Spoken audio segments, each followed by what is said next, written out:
Hola, ¿qué tal, queridos amigos y amigas de BPI TV? Estamos listos ya para comenzar nuestro programa, lo vamos a hacer en directo, vía web. Esto, pues, sin duda alguna, va a durar un tiempo más, luego de la decisión gubernamental de extender esta situación de confinamiento, 30 días más. Y bueno, mientras esto ocurra, nosotros vamos a seguir desde nuestras casas informando y haciendo lo que tenemos que hacer y lo que sabemos hacer, que es periodismo. Así que bienvenido Jorge Roy, que lo tenemos allí con nosotros. Gracias por atender esta invitación. Sé, Jorge, que te conectas con mucha gente todos los días a través de las distintas plataformas. Jorge es miembro del Consejo de Administración de la OIT y con él queremos hablar de cosas muy interesantes que tienen que ver con el trabajo durante y post-COVID-19. ¿Cómo estás, Jorge? Primero te saludo. Muchísimas gracias, Alba. La verdad es que es un tema apasionante, que ya era un tema apasionante antes de la pandemia. O sea, la OIT, poca gente sabe, un poco es la Organización Internacional del Trabajo, es la que se encarga de dirimir todos los conflictos laborales en el mundo, pero además dicta pautas sobre lo que va a ser el futuro del trabajo. De hecho, en los 100 años que se acaban de cumplir de la OIT, el tema central era el futuro del trabajo. Claro, esto era un tema antes de la pandemia y creo que después de la pandemia cambia totalmente las perspectivas.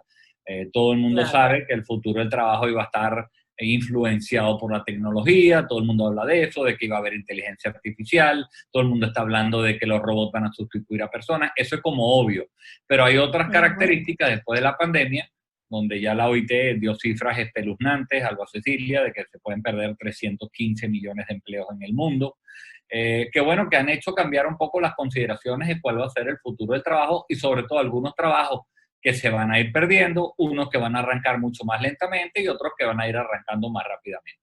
Antes de empezar a entrar un poquito en el tema del trabajo para nosotros también, para entenderlo, ¿cómo se mide estos 315 millones de desempleados en el mundo? ¿Cómo lo hace la Organización Internacional del Trabajo, Jorge?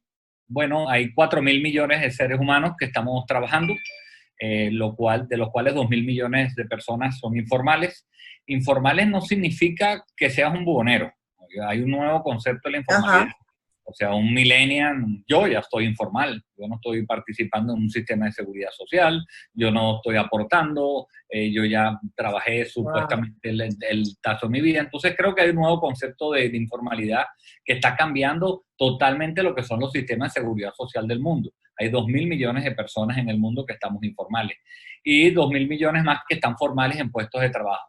De esos 2.000 millones de personas se calculan que, de acuerdo a las características del sector donde trabajan, que tengan más riesgo, 315 millones tienen sus puestos de empleo en peligro y una peor noticia para ustedes es que la mitad de esas son mujeres.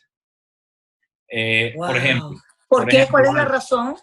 Por ejemplo, Alba, ¿cuáles son los sectores más delicados? Hay unos sectores que van a tener mucha recuperación mucho antes y otros más lentos. Yo te voy a decir solo los más lentos porque creo que son los que interesan más a la gente.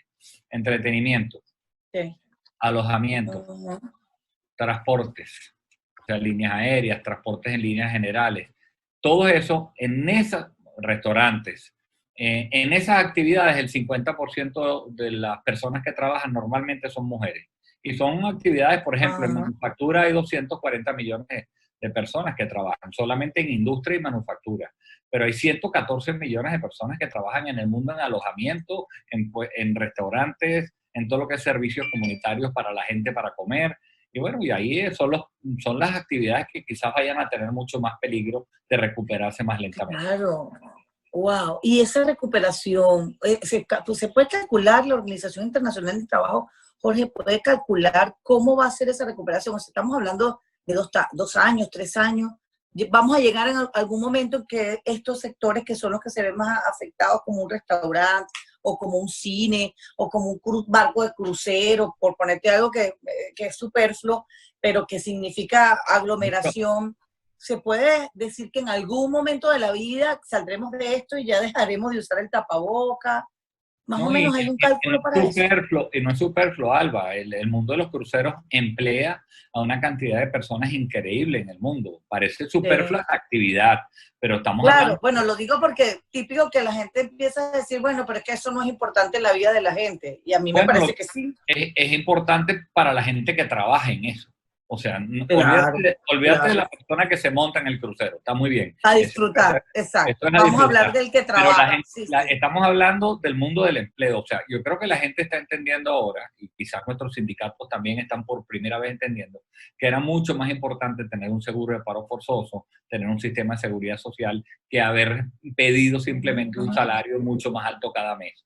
Es importante cómo el mundo está cambiando su percepción, hasta incluso en la moda. Vas a preferir comprarte un par de zapatos caros o tener un buen seguro para mañana. Entonces, Claro. cosas como esas están empezando a pasar y el mundo yo creo que va a cambiar sustancialmente después de esta pandemia. En cuanto a tu Sí. pregunta específica, mira, el tema central depende de dos cosas y exclusivamente de dos cosas. Uno, si hay recontagio, que todavía no está demostrado. Si hay recontagio, las políticas públicas son totalmente diferentes. O sea, si tú te enfermas, te curas y te puedes volver a enfermar, ese es un tema totalmente diferente y todavía pareciera que no te vuelve a informar, pero ya vemos algunos casos en Wuhan con una segunda ola, entonces vamos a esperar los resultados porque eso puede cambiar drásticamente las políticas públicas mundiales en el tema de cómo reaccionar ante el empleo. Y la segunda tiene que ver con la aparición de la vacuna. O sea, mientras no haya aparición de vacuna, oye, las decisiones de todos los países es cómo jugar entre soltar la gente a la calle, tenerlas confinadas o ir abriendo poco a poco la economía. En el caso de Venezuela no tenemos opción. En el caso de Venezuela no hay opción porque esto no es una política pública, esto es obligación. O sea, el gobierno de venezolano no tiene ni cómo ayudar a las empresas, ni cómo ayudar a los trabajadores, ni cómo darle ayuda a los más vulnerables, ni cómo tener políticas públicas monetarias ni fiscales. Lo único que sabe y que puede hacer es confinarnos y nos ha confinado. Entonces, mañana al señor Maduro se le ocurriera decir, salgan a la calle a trabajar y no podemos salir a la calle porque no hay gasolina o porque las empresas no están trabajando. Sí. Cuando tú hablas de políticas públicas, o sea, dices que si hay un recontagio, las políticas públicas son diferentes. Cuando hablas de esas políticas públicas, vamos a suponer que no haya recontagio. ¿Cuáles serían las principales que se ponen en la mesa de juego para empezar a reactivar la economía a nivel de trabajo también? Por ejemplo, políticas fiscales, en el caso de algunos países es muy importante, como la exoneras de impuestos a las empresas, cómo le das incentivos a las empresas para que empiecen a trabajar nuevamente, cómo flexibilizas el tema laboral. La ley del trabajo, yo lo dije estos días en un programa, no tiene ningún sentido en estos momentos en Venezuela. Todos los países van a discutir cuál es el nuevo convenio laboral, cómo tú puedes trabajar desde tu casa un tiempo y yo puedes trabajar otro tiempo en la empresa. Tiene que haber una cantidad de medidas que hay que ir tomando para ir retomando poco a poco la economía. Entonces, todas esas medidas están muy bien orientadas. Hay medidas donde los empleadores tienen que hacerlas, como darle mucho más seguridad a los trabajadores en su sitio de trabajo. Oye, yo creo que esto llegó para cambiar. Hoy vas a tener unas fábricas que van a tener mucho más protegidas, independientemente de la pandemia. Seguramente el tema de seguridad social, de higiene, va a ser mucho más intenso. Hay políticas monetarias, un banco central tiene que decir cómo activar el crédito, cómo hacer tasas de crédito. En fin, hay países que podrán hacerlo. Lamentablemente Venezuela no tiene capacidad de maniobra, por lo cual creo que vamos a tener que pasar una larga temporada todavía sin ayuda. Es un poco priorizar o darle prioridad a la salud y a la seguridad de las personas que están empezando pues de nuevo, de cero, digámoslo así, ¿no? Y a los puestos de empleo, Alba, a los puestos de empleo, o sea, en Al lo que puesto está de empleo como tal. a lo que está concentrada la OIT, y creo que el mundo se tiene que concentrar, es que la pandemia va a pasar. Pongámosle un año. O sea, después de la pandemia, ¿cómo tenemos puestos de empleo? Y ese es el nombre del juego. O sea, los países están pensando en cómo voy a tener nuevos puestos de empleo para la gente que va, primero, que lo perdió. Segundo, trabajo que ya no tiene ningún sentido porque hay máquinas que lo están haciendo. Eso ya venía ocurriendo. Por ejemplo, oye, grandes profesiones en estos momentos son generadores de sistemas, gente que estudia biotecnología, gente que estudia ingeniería ambiental, y trabajos que van a desaparecer con algunos abogados, administradores, contadores, que son cosas que las máquinas pueden ir haciendo poco a poco. Entonces, esas profesiones ya están en declive en el mundo y hay otras profesiones que van subiendo. Muchas de ellas ni siquiera las conocemos, Alba, porque el mundo del futuro del trabajo significa, no es un porvenir, es un por hacer. Lo que hagamos hoy es lo que vamos a tener las consecuencias el día de mañana. Muchas de las profesiones que vamos a tener dentro de 10 años ni siquiera sabemos cuáles son. Si yo te hubiera dicho a ti que un operador de drones hoy gana $10,000 hace 10 años, tú me hubieras preguntado qué es un dron, porque no teníamos ni idea de lo que era un dron. Entonces, claro, claro, estas claro. cosas están pasando a una velocidad increíble y esa creo que va a ser la gran discusión del planeta en los próximos años y evidentemente la gran discusión de la OIT. Ubícame nuevamente en toda esta explicación que nos has dado tan interesante, ¿cómo ves a Venezuela? Con todos los problemas, mencionabas el tema de la gasolina, mencionabas, pues, por supuesto, la situación de los servicios públicos, ya lo sabemos cómo estamos. ¿Cómo ubicas tú el empleo en Venezuela en una circunstancia como la que estamos viviendo en este momento? Que es como que yo creo que la peor de todas las crisis que hemos pasado en los últimos tiempos. Absolutamente. Y la OIT la califica como la peor crisis de la Segunda Guerra Mundial y califica como catastrófica a toda la que es la pequeña y mediana empresa. En el caso de Venezuela, tú sabes, los seres humanos tenemos un aparato inmunológico y nos agarra la pandemia con mayor o menor aparato inmunológico. Las sociedades también tienen un aparato inmunológico y Venezuela tiene un aparato inmunológico absolutamente débil. No tenemos sistema de seguridad social, no tenemos menos camas por habitante que el resto de nuestros vecinos, tenemos hiperinflación, tenemos una altísima informalidad. Si en el mundo es 50%, en Venezuela es 60 y pico por ciento, casi 64%, pero es que además no tenemos apoyo internacional y no podemos tenerlo porque, bueno, con esta diatriba entre quién es el presidente, hay 60 países que reconocen a un presidente, otros 30 países que reconocen a otro, el Fondo Monetario Internacional, que es, por ejemplo, quien debería prestar fondos para relanzar a la economía de cualquier país, no puede prestarnos porque no se sabe ni a quién le estás prestando. Claro, y no sirve ni siquiera que Maduro y Guaidó hoy fueran de la mano a decir nos reconciliamos y présteme real.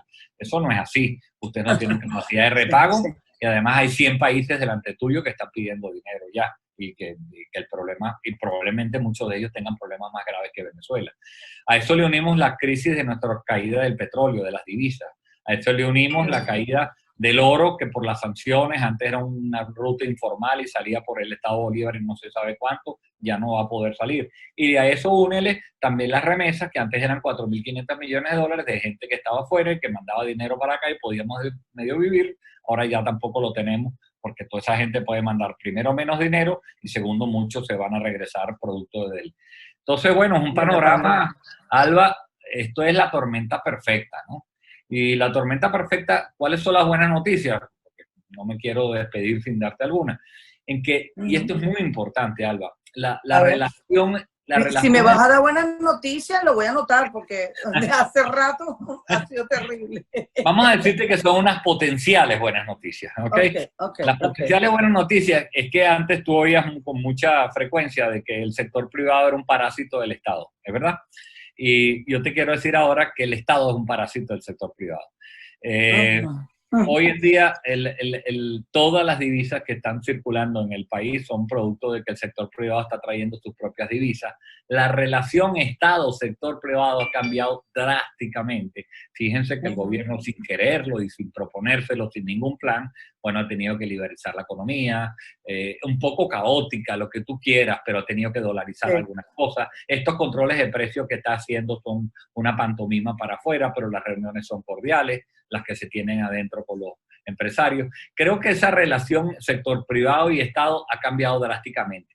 Y estoy absolutamente convencido que cuando esto pase, hay fondos suficientes del sector privado para que con unas políticas públicas adecuadas, donde permita que el sector privado pueda traer su dinero al país nuevamente, vamos a tener seguro recursos importantes para relanzar la economía. Déjame detenerme un minutico ahí antes de que continúe si hay alguna otra buena noticia. ¿Cómo es que el sector privado va a tener fondos suficientes para superar una economía totalmente devastada y destruida? O sea, ¿de dónde sacan los fondos si no hay productividad en el país? No, y el sector privado ya tiene una capacidad de ahorro afuera. No podemos ser tan ingenuos de decirte, hay economistas que dan esa cifra en 700.000 millones de dólares, de gente que durante los últimos 20 años ha sacado su dinero. Muchos no son los empresarios que a mí me gustaría. Ponle tú que son unos empresarios enchufados y que todo lo que tú quieras, pero hay sector privado venezolano con mucho dinero afuera. Y con dinero y con capacidad de ahorro. Todo el mundo tiene o su cuenta o sus ahorros afuera porque nadie confió en el Bolívar. Entonces, podrían regresar a Venezuela con unas políticas públicas adecuadas donde tú tomo mi dinero y lo saco. Por ejemplo, los bodegones. Los bodegones, la gente está metiendo su dinero, trae productos importados que sean de lujo y lo que tú quieras. Lo importante es el proceso. Están trayendo Nutella, y alguien invirtió dinero en traer Nutella para el país, la revende, gana un dinero y con eso vuelve a sacar su dinero. Ponle eso tú para todos los sectores, para caucho, para medicina, para todo, que tú puedas traer lo que el país necesita y puedas sacar tu dinero nuevamente. Y eso es un poco lo que hace falta, que la gente y el empresario tengan la confianza que si yo meto mi dinero en Venezuela, lo puedo después sacar en la moneda que a mí me dé la gana de sacarlo. Y eso, y eso está ocurriendo ahorita en Venezuela. O sea, hay libertad en este momento para que estas personas que están haciendo estos negocios puedan sacar su dinero, la ingresan con productos y la sacan nuevamente. ¿Eso ocurre en Venezuela? Bueno, muy caótico porque todavía tenemos la ley de ilícitos cambiarios, pero no he visto el primer preso. Vamos a estar claros, tú encuentras hoy en día cauchos, los cauchos que te da la gana en Venezuela. Encuentras no solo bodegones, encuentras repuestos, encuentras, oye, muchas cosas que antes no encontrabas porque permitiste. Con mucho caos, repito, esto no ha sido organizado, tiene que ser organizado con una política adecuada, no ha sido así, pero de todas maneras, fíjense que el gobierno ha tenido que cerrar los ojos y bueno, vale, lo único que se consiga lo que el sector privado esté trayendo y empiezas a encontrarte puerta a puerta, pero te encuentras repuestos de carros, te encuentras más medicinas que antes, bueno, te encuentras lo que el sector está trayendo porque al final la demanda es la que te va a decir lo que tú tienes que traer. Hay gente que quiere productos de luz, hay gente que va a traer productos muy baratos para un sector popular que también quiere comprar. Por ejemplo, hay gente que trae caucho. Yo quiero solamente preguntarte, antes de despedirnos, mi niño, porque sé que estás a millón con tantas cosas, ¿el teletrabajo vino para quedarse? O sea, post-COVID-19, nosotros vamos a seguir viendo esto con fuerza a nivel mundial y en Venezuela también. Sí, hay varias cosas que vinieron para quedarse. La entrega a domicilio vino para quedarse. Sí, que antes, el delivery. Antes no la ni sabíamos y en todos los países del mundo era frecuente, aquí no lo era. También llegó para quedarse un poco lo que es la higiene de los alimentos que compras, el cómo vamos a estar un poco más en sintonía y evidentemente que el tema del teletrabajo llegó para quedarse. Pero, ojo, ahí hay que hacer algunas observaciones. Este no es un teletrabajo, no es para todo el mundo. Yo creo que esto se ha magnificado. Va a haber 1 millón de metros de oficinas prácticamente que van a desaparecer porque muchas de las empresas sienten que su gente puede trabajar. Eso está muy bien, pero recuerda que cuando trabajas en tu casa, tú ahora estás usando tu electricidad, seguramente estás comiendo más, no tienes el mismo rato sin tensiones que salir a ver compañeros de trabajo, no es igual. Entonces tienes que haber unas normas para algunos trabajos que puedan hacerse por teletrabajo y otros que, bueno, que no se va a poder hacer. Pero evidentemente que va a haber una repercusión importante y va a haber muchos puestos que hoy en día se pueden hacer desde la casa. Jorge, te agradezco muchísimo porque sé que lo hiciste con todo el cariño, aceptar esta entrevista para nosotros. Siempre contigo, qué placer es siempre conversar contigo y además creo que pudimos tocar algunos temas de interés para interesantísimo, muy interesante. Los voy a tuitear esa cifra porque me parece muy interesante. Miembro del Consejo de Administración de la Organización Internacional del Trabajo, fue presidente de Fede Cámara, sigue súper activo, sobre todo con tu sapiencia para ayudar a quienes están ahorita en esos cargos importantes que también son tus amigos y compañeros y me parece básico para el desarrollo en algún momento de la Venezuela que todos queremos, Jorge. Muchas gracias. A ti, gracias, Alba, y éxito en tu programa. Un abrazo. Gracias. Bueno, nosotros, amigos, nos despedimos de esta manera de esta conexión que hicimos en el día de hoy con ustedes a través de BPI TV. Recuerden, pues, que siempre vamos a estar presentes con ustedes a través de nuestra programación. Siempre va a estar en la calle con su reportero, con su equipo, y los que nos toca estar en la casa, seguimos informando para ustedes y dándole lo mejor como esta y muchas otras entrevistas que vienen a futuro. Gracias por haber estado allí en nombre de todo el equipo, de Magna Velázquez, nuestra productora, de Jesús Bastida, que fue quien coordinó esta entrevista, y en nombre de toda esta maravilla que es este equipo de BPI TV. Hasta pronto.